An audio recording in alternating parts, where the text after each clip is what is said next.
ఇప్పుడు సింహరాశి వారికి ఏ విధంగా ఉందో తెలుసుకుందాం.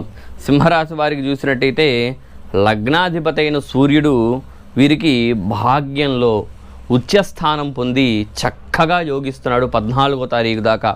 విద్యార్థులకి, ఉద్యోగస్తులకి, అట్లానే వ్యాపారం చేసుకునే వారికి, అట్లానే కుటుంబ పరంగా, ఆరోగ్యపరంగా అన్ని రకాలుగా సూర్యుడు 14వ తారీఖు దాకా సింహరాశి వారికి చక్కగా అద్భుతమైన ఫలితాన్ని ఇస్తున్నాడనే మనం చెప్పుకోవచ్చు.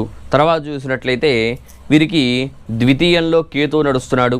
అట్లానే కళత్ర స్థానం అంటే 7వ స్థానంలో శని నడుస్తున్నాడు. 8లో కుజ రాహువులు నడుస్తున్నారు. అట్లానే బుధ శుక్రులు కూడా వీరికి భాగ్యంలోనే ఉన్నారు. రాజ్యస్థానంలో గురువు మే 1 నుంచి మారుతున్నాడు.